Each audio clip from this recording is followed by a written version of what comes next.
¿Cómo cazar a un monstruo? Así se llama la serie documental que ha lanzado Carles Tamayo. Me escribisteis muchos para que la analice. La verdad es que os recomiendo verla, porque la verdad es que nos ofrece una visión muy cercana y muy real de cómo puede ser el tipo de persona que comete de los peores actos que una persona puede cometer. Si no la quieres ver, Gross contacta a Tamayo para que haga un vídeo, un reportaje sobre su ascenso y su caída en el cine. Has insistido mucho para que te entrevistase y tal. Que haga un documental sobre su vida, vamos. Tu objetivo es que haga como un vídeo de tu historia. Le cuenta que ha salido culpable de unos delitos que no ha cometido. Me denunciaron con falsas denuncias. Este delito es nada más y nada menos que de menores.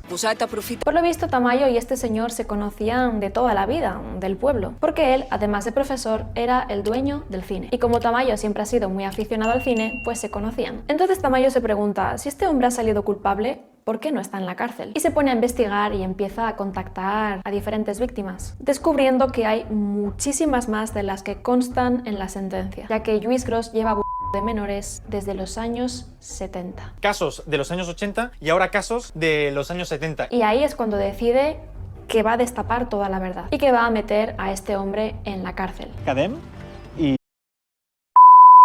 Lo primero que tenemos que comentar es que si tú vieras a este hombre en la calle, en el colegio, en la iglesia, en el parque, es improbable que sospeches que de menores. Por cierto, hay bastantes palabras que en este vídeo vamos a tener que censurar porque si no YouTube. Este documental nos muestra cómo el mal, la oscuridad, lo más deleznable del ser humano se esconde detrás de una fachada sonriente, amable, educada y por supuesto integrada. Ojo, yo no estoy diciendo que Lluís Gross sea un psicópata, no le conozco, no he podido evaluarle, pero evidentemente muestra una gran falta de empatía, una gran falta de remordimiento y de culpa. Soy ¿No inocente. reconoces el delito y tal? Soy inocente. O sea, démonos cuenta de la gravedad de que delante de Tamayo y delante de una cámara grabando esté recomendando a menores leer contenido erótico. Como muestra un mínimo de empatía cuando en la escena del bar se encuentran con una de sus víctimas. Esta le planta cara diciéndole qué es lo que le hizo. Es una de menores. Y pidiendo que simplemente lo que quiere es escuchar un reconocimiento y una disculpa. Pídame disculpas y me voy a mi mesa. Y Lluís, con total frialdad e indiferencia, simplemente niega todo. No, Carla, me estás perturbando una amistad. Y deja a la víctima como un loco. Es evidente entonces que muestra signos psicopáticos. Esto es totalmente falso. Y a lo largo del documental, Tamayo, las víctimas y otras personas lo que quieren es que reconozca lo que ha hecho. No. Vols reconèixer els fets o no vols reconèixer? No. Que simplemente pida perdón. Lluís, demana perdó a les víctimes. Y es que a nivel psicológico es muy reparador que quien te ha hecho daño reconozca que lo ha hecho mal. Tot és mentida. Tot és mentida. Que valide tus sentimientos. No, jo n'he fet res de tot això. Que muestre arrepentimiento, que pida perdón y que trate de compensar el daño. Que han patit abusos per teva, tocaments... Cuando alguien nos hace mucho daño, cuando alguien nos provoca un trauma, la huella en nuestra salud mental es más grave cuando esa persona no admite lo que ha hecho. Em va dir de què m'estàs parlant. Va agafar una ràbia increïble. Y sobre todo, lo que más estragos nos genera es que se nos invalide nuestra experiencia como víctimas, que se invalide el dolor, que se invaliden las emociones. Y por supuesto, esto es algo que no solamente hace el agresor, sino que otras personas, terceros, invalidan a la víctima. A veces ocurre que en búsqueda de apoyo, de comprensión, de ayuda, contamos a una persona algo horrible que nos ha sucedido y lamentablemente con mucha frecuencia la reacción es de invalidación emocional. Quizás minimizan lo que has vivido, quizás le restan importancia, quizás no te permiten expresar tus emociones y mostrar tu dolor, tu rabia, tu enfado. Quizás intentan taparlo para no generar problemas e incluso a veces directamente no te creen. Te acusan de mentir, de exagerar o de haber confundido las cosas o de incluso haberlas provocado tú. Frases como ¿estás seguro de que fue eso lo que sucedió? ¿No habrás podido confundir un poco las cosas? Bueno, lo que te ha ocurrido es muy duro, pero al menos... Oye, sí, lo has pasado mal, pero mira, tienes muchas cosas buenas en la vida. Bueno, te ha ocurrido esto, pero fulanito lo que le sucedió fue mucho peor. Es que ¿cómo no te va a ocurrir eso? Mira lo que estabas haciendo, cómo te metiste ahí. Pero ¿cómo vas a contar esto? ¿Qué va a pensar la gente? ¿Tú sabes el problema que se va a armar? Venga ya, ¿cómo va a hacerte eso esa persona? Si es una persona genial, buenísima y majísima, anda ya. Terrible. Y bueno, las víctimas de Lluís, como podéis ver, llevan recibiendo esta invalidación durante decenas de años. Algunos tienen ya 40, 50, 60 años y hasta ahora no se ha reconocido lo que sufrieron. Y muchos llevan toda la vida callándose esto, porque él niega y niega y niega. No he violat a ningú.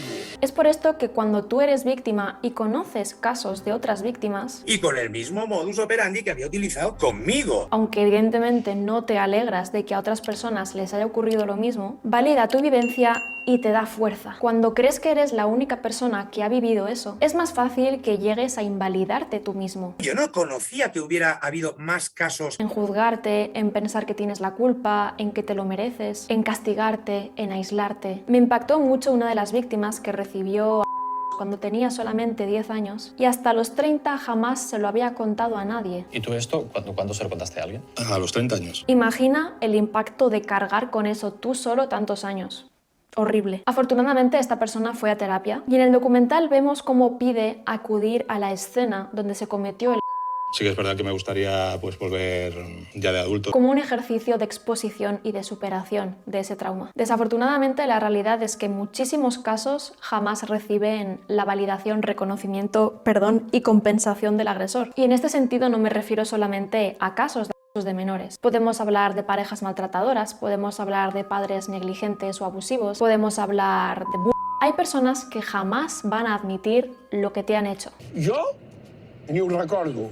Pero tu avance no puede depender de ello. Pídeme perdón por lo que pasó.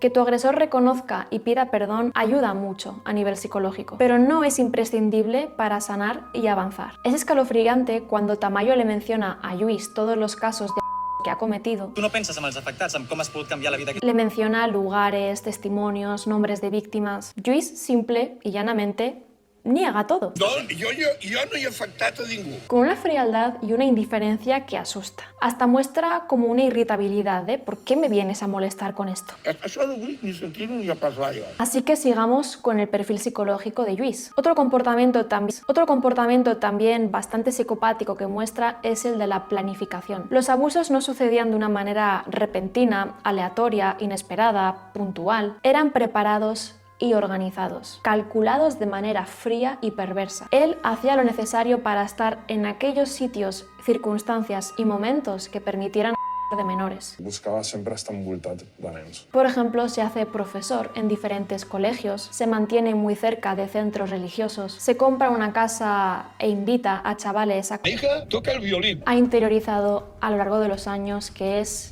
inmune, intocable, que tiene derecho a hacer lo que quiera sin consecuencias. Y lo tiene tan normalizado, interiorizado y automatizado que ya ni se da cuenta de cuándo está traspasando los límites. Para él ya será normal tener ese tipo de conversaciones con menores. Y por supuesto, en su cabeza no entra la posibilidad de ir a la cárcel.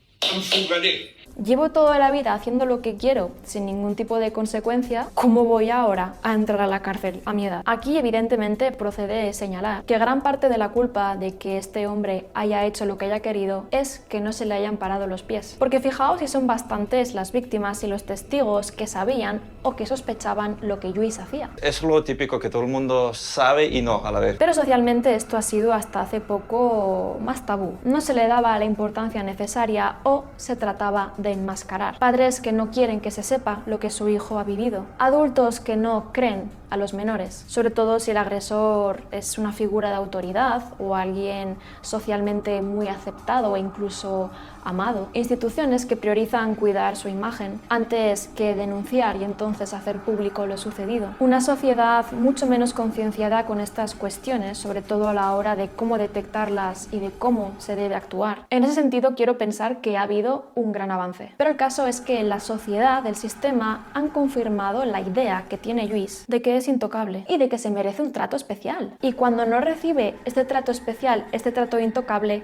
él se indigna. Primero es mi honor. Fijaos cómo se molesta de que vaya por la calle y le miren mal. Y nadie tiene derecho, aunque sea verdad, a difamar. No concibe recibir ningún tipo de consecuencia por sus actos. Fijaos cómo de interiorizado tiene esto y cómo de grande se siente que hasta los mandamientos se los salta con lo religioso que supuestamente es. Su día a día consiste en rezar. Que por supuesto esa devoción tan grande que tiene, ese estar todo el día rezando, es una manera de alimentar su buen autoconcepto. Y usando la religión para exculparse de los delitos que ha cometido. De convencerse y demostrarse ante otros y ante sí mismo como una gran persona. Es como una excusa mental. Lo que yo hago no está mal, porque yo soy creyente, soy practicante, soy buena persona, ayudo a otros. Es frecuente que perfiles oscuros se encuentren cerca de labores caritativas y bien vistas socialmente. Ya sabemos que en el nombre de Dios se han cometido muchas barbaridades y se siguen cometiendo. Y es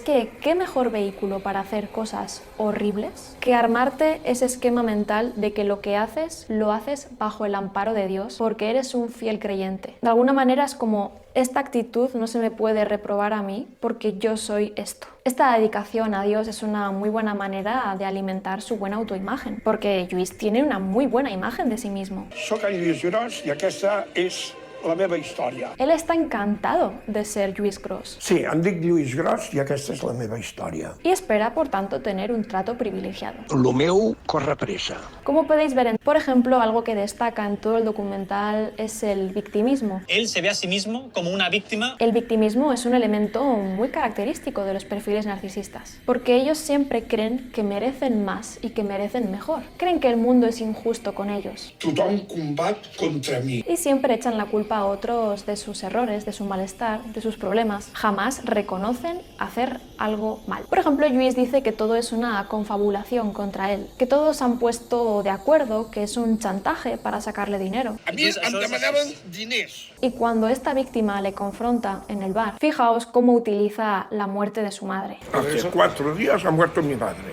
Oye, haz el favor de dejarme tranquilo y de no molestarme, que estoy muy mal, que mi madre ha fallecido hace unos días. Y además estoy lo siento. muy... Y lo siento. O cuando Tamayo le expone ciertas preguntas incómodas, él saca el móvil para enseñarle fotos de su difunta madre. La meva mare morta.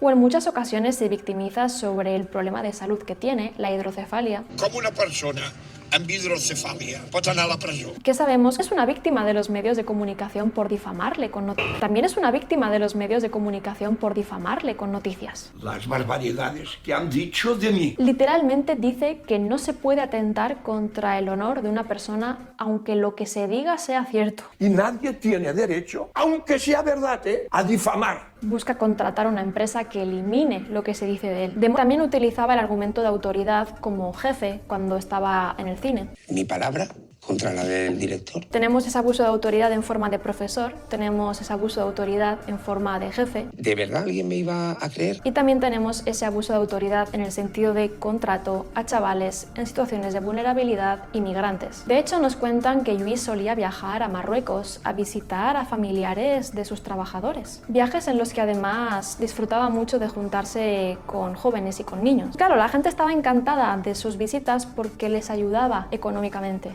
Allà la gent l'apreciava molt, sempre anava amb regals pels nens. De nuevo, abuso de poder, en este caso, económico. Si os fijáis, no solamente en estas interacciones hay una asimetría de edad, sino que también hay una gran asimetría de poder que favorece que la víctima se someta y que también sienta más miedo de denunciar. Sabemos que en el nombre de Dios se han cometido muchas barbaridades socialmente. Ya sabemos que en el nombre de Dios se han cometido muchas barbaridades y se siguen cometiendo. Y es que, ¿qué mejor vehículo para hacer cosas horribles que armarte ese esquema mental de que lo que haces, lo haces bajo el amparo de Dios porque